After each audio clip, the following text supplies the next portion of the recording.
हिंदूद्रोही बेताल वक्तव्य करणारे जितेंद्र आव्हाडवर गुन्हा नोंदवा. या मागणीसाठी हिंदू संघटना गोरक्षकांकडून पोलीस स्टेशनला निवेदन देण्यात आले आहे. देशाचे आराध्य दैवत श्री रामप्रभू वनवासात असताना शिकार करून मांसाहार करायचे असे बेताल वक्तव्य करणाऱ्या जितेंद्र आव्हाड याच्यावर गुन्हा दाखल करण्यात यावा याची हकालपट्टी करत आमदारकी रद्द करावी असे निवेदनात म्हटले आहे.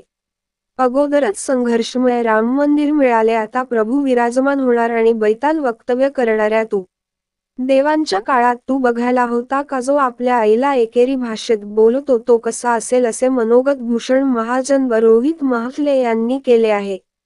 हा व्यक्ती संतप्त हिंदू बांधवांची मुले दुखवण्याचा प्रयत्न करत देशात अराजकता पसरविण्याचे काम करत आहे. लवकर याच्यावर गुन्हा न झाल्यास देशभरातून आंदोलन करण्यात येईल असा इशारा शहरातील हिंदू बांधवांकडून देण्यात आला आहे. दिव्य महाराष्ट्र न्यूज करिता मनोहर लोळे भुसावळ. काही जण स्वतःच्या डोक्याचं मानसिक संतुलन बिघडत चाललेलं आहे. काय बोलता, कुठे बोलता आणि कसे वागता हे आपण बघू शकतो. आज 2 दिवस झाले ते जितेंद्र आव्हाड कोण आहे त्याने बेताल वक्तव्य केलं.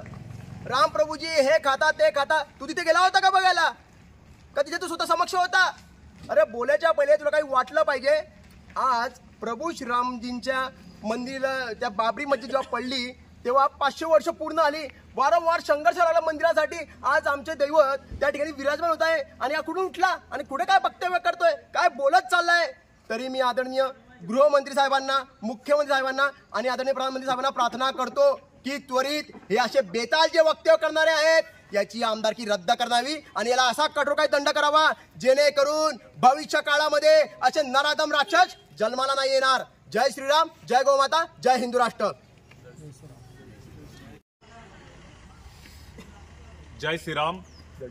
आज आम्ही सर्व भुसावळमधील राम भक्त बांधव या प्रमुख मागणीसाठी जमलो आहे की आपण बघितलं असेल बांधवांनो, आपल्या महाराष्ट्रासारख्या पवित्र भूमीमध्ये आज जितेंद्र आव्हाड नामक एक विकृत व्यक्तिमत्व त्याने प्रभू श्रीरामांबद्दल अतिशय बेजबाबदार वक्तव्य केलेलं आहे. तर आज आपल्या हिंदुस्थानामध्ये एवढा उत्साहाचं वातावरण असताना, हिंदू बांधवांमध्ये एवढं उत्साहाचं वातावरण असताना त्याच्यामध्ये खोड्या करण्याचं जे या जितेंद्र आव्हाड नामक विकृत व्यक्तीचं नेहमीचं काम आहे की हिंदू धर्मीयांच्या भावना दुखवणं, तर या विकृत माणसावरती आज गुन्हा दाखल करण्यासाठी आज आम्ही सर्व बांधव आलेलो आहोत आणि याच्यावरती कठोरात कठोर शासन व्हावं या मागणीसाठी प्रमुख इथे आम्ही आलेलो आहोत आणि याच्यावर आम्ही गुन्हा दाखल करत आहोत.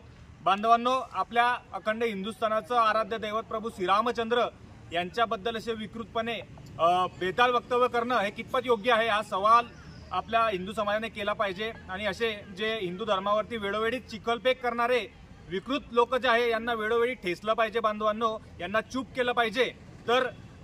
तर जाऊन पुढे जाऊन आपल्या धर्मियांना हे गुण्यागोविंदाने नांदू देतील बांधवांनो. नाहीतर अशी चिखलफेक अविरतपणे चालू राहील. तर याच्यासाठी कायदेशीररित्या आज आम्ही इथे त्याच्यावरती गुन्हा नोंदवत आहोत आणि असाच गुन्हा प्रत्येक भागातून नोंदवला जात आहे आणि अजून नोंदवला गेला पाहिजे जेणेकरून हा व्यक्ती शांत बसेल.